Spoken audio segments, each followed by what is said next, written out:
How you doing? I'm good. Not to be a total nerd, but I love The Dressmaker. Love that movie so much. It's exquisite. Thanks. You're welcome. So sort of just like dive right in, I guess. A question I kept thinking the entire time that I was rewatching the second season was one of the other writers and I were talking about how since New York is shut down right now, we want to know what the Roy family might be doing. Do you have an idea of what Shiv might be doing, like besides going crazy? I feel like they would definitely have gone to some sort of family compound or like place they own. Because isn't that what, a lot of people do? They just left, like, there's a sort of like bracket of high earning individuals of New York who went and left the city to their second residence. Oh yeah. So they're probably at some like famous chateau, or they're at some compound somewhere. Yeah. Somewhere like that, yeah. I mean, would they have gone? Do you know what I did here actually? With like London had a lot of private jets flying in, so I don't know whether they would have gone and got their private jet and flown to somewhere that's like low risk. Maybe they flew to New Zealand. Maybe they're visiting their mother. Who knows? No, I don't think the Royals would ever want to lock down with. Yeah. So does Shiv feel like she's constantly responsible for Tom? I feel like sometimes when Tom is talking, you have this look on your face sometimes, like you're just waiting. You're like, I don't know what he's going to say. Like, because he's always so paranoid about his relationship with the family. Yeah, totally. Yeah, I think she definitely feels, well, it's a kind of responsibility that she feels like, is she going to have to defend her choice? Okay. Yeah. Okay. It's just like such a thing of like coming back to her, like it's not about him, it's just about her. Yeah. Such a Roy trait. Yeah, I mean, she definitely loves him, and but there's a defense, I think, about like she shouldn't have to explain why, and she doesn't want to have to explain her choices to her brothers and her father. Yeah, of course. Oh my gosh. There was a moment in the first episode of the second season where Logan, offers up the position to you, and your eyes like almost immediately tear up. I thought it was really sad, and you say, I think you say, "Is this real? I know I can do it. Is this real?" And I wanted to know if you could pinpoint the last time that Shiv had sort of an emotional connection with her father like that. Oh, well, that's a very good question, and probably a great question for Shiv, and I'm not sure the answer. No, I think, and I love that scene. It's so beautifully written, where it still gives me tingles. That remember this, remember that slant of light, remember this slant of light.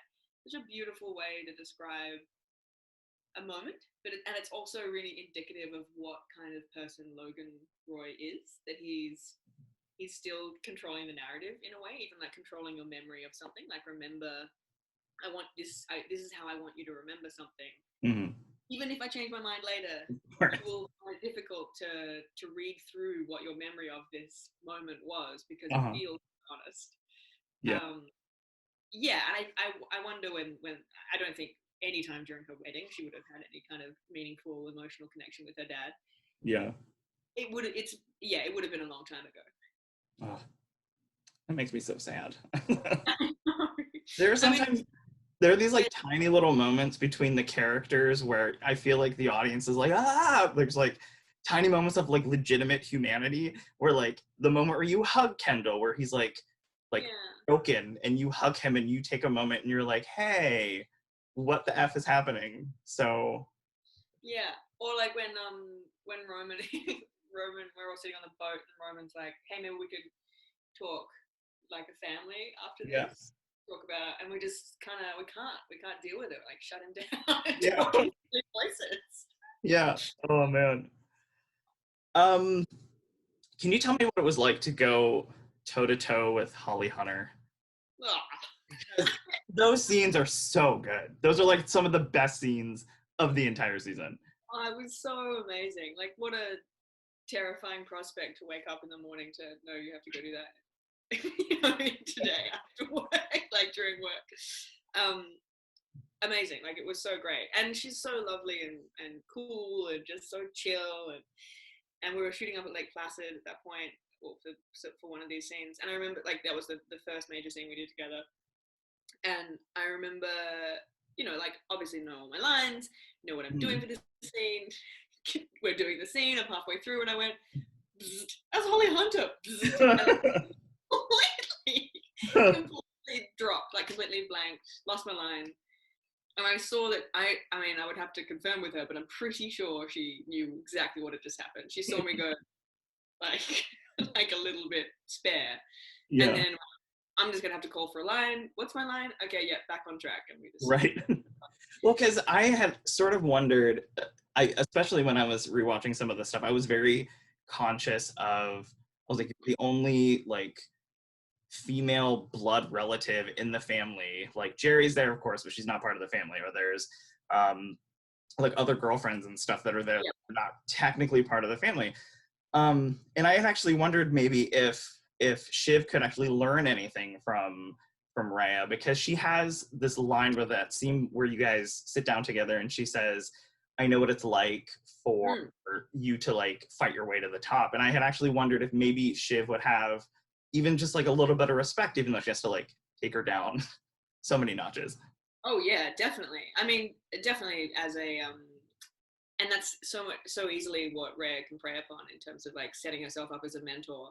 That Shiv would definitely would respect Rhea and does. And even in the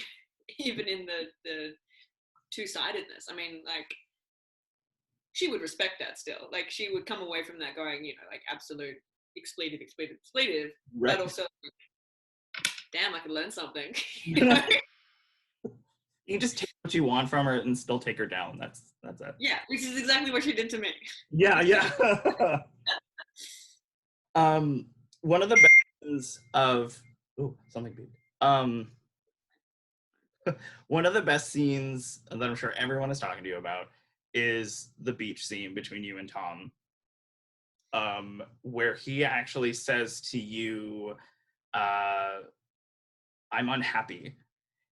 And I think the camera sort of like hits your face a little bit and you look really surprised, kind of. And I had wondered if the thought of Shiv being unhappy in that marriage had ever crossed her mind. Because I mean, like, you're sort of so much in the driver's seat. I wonder if like that ever entered her headspace.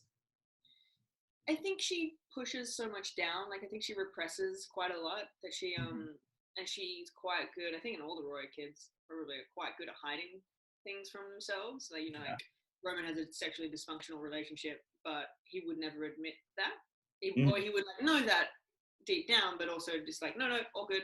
Like they're really good at like dodging themselves, and I think Shiv is like that too. I think hearing it so bluntly sort of killed me, that line of like I wonder if the unhappy I feel with you would be worse than the unhappy I feel without you.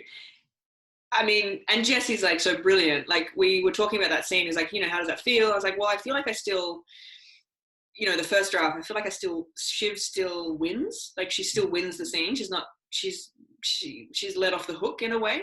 And then he put that line in and I was like, oh, it's all over. She is just killed me. Oh my God.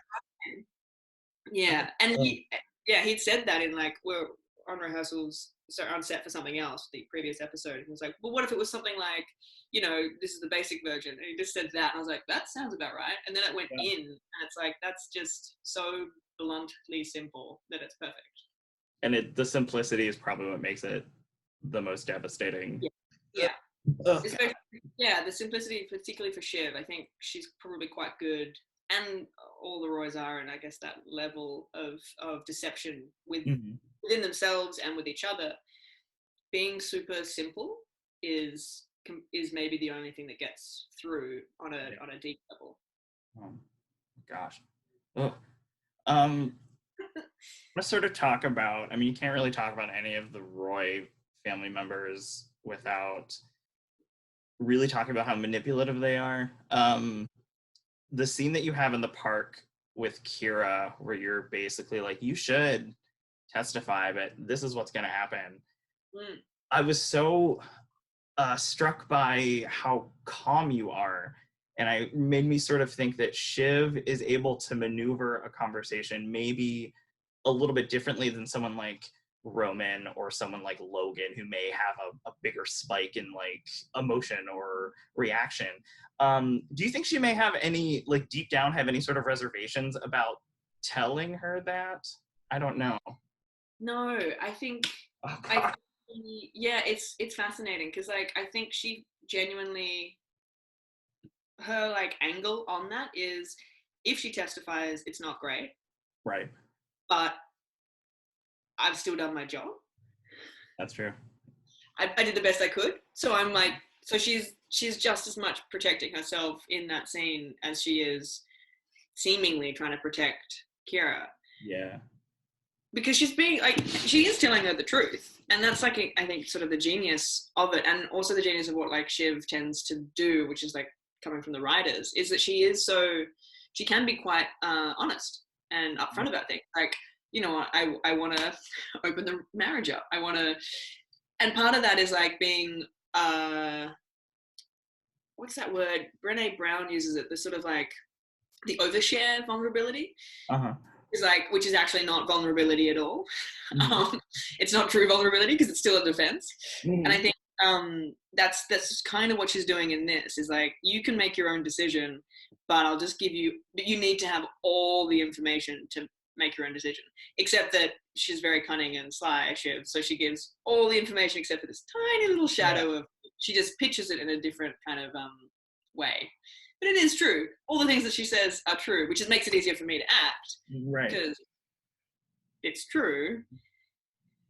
It's just not the idealist version of what we would want Shiv to or Right. someone recommend a person in that position to do. Yeah. It's something, the way that you said, and I feel like I haven't heard it said like this before, like when you said basically all the repercussions of what's going to happen to her. Like when you said, you know, people that you meet on vacation, the way you say it's so casual, it's like literally every single person. I never thought of it that way. Even like the people don't even have to say anything to her. Like they may recognize her, they may hear her name or realize who she is. Yeah. And this, I totally feel this about Blasey Ford, like Dr. Blasey Ford, where you go, I might not recognize her on the street, but that's such a particular name that we know what that is. We know what we just, now it's part of a social, cultural moment. And you could stand on either side of it with an opinion, but that shouldn't have to be bared by a singular person on their regular life moving on, you know? And that is, like, what is the mundane that they experience of going and getting a coffee or going on vacation with your family, trying to have your own sort of personal space and being a cultural moment icon. Yeah. Do you want to take that on for your life? Yeah. Oh my gosh. So what, I mean, yeah. I sort of, just one last question to leave you with. This may sound kind of silly, but I'm sort of dying to know. What do you think Shiv is more horrified by? Kendall's rap or Kendall's final decision at the end of the season? Oh. Because I have read something where when you read the script for the first time for the finale, you were just like, what? And I was watching the show at work at my day job, which I shouldn't have been doing. And that scene came on. And one of my favorite things about the show is it constantly keeps all the other characters in the loop. There's always shots of everybody all the time, even though it may be focusing on one moment. Everyone is involved. Yeah. Can they be on par? Yeah. I mean, definitely horrified by the rap, but also sort of expected in the moment. As like, this, why again? There'd probably have been something in the past that Kendall would have done that was like, milk, but this feels somehow more public. But then in the moment when he does the sort of the turnaround backstab episode, you know, the end of season 2, that's a real, like, again, can't believe it, but also expected. Right. That's probably worse though than the rap. The rap, at least you can tease him for, but that you sort of have to take him down for. Yeah. There's a shot of you recording him doing the rap and you have so much joy on your face almost, like you're recording it and you're like, it's forever. I have it on my phone. That is genuinely Sarah's response. That is like, it's not even Shiv.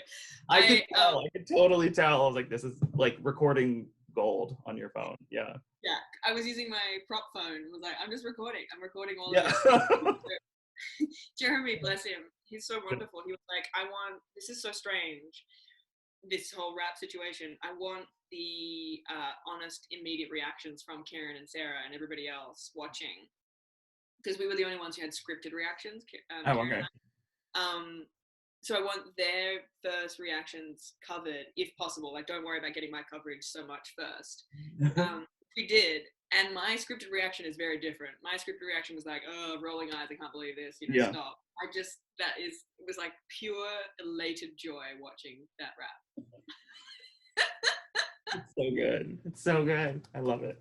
Well, that's really all I have for you. Thank you so much. Like I said, as I geeked out before, I was so happy when I actually realized who you were while I was watching the show. I was like, I don't know why. I was like, oh my God, it's the girl from the dressmaker. So, so thank you so much. I love the show. You're welcome, of course. All right. Well, stay safe and have a good rest of your night. All right. Good night.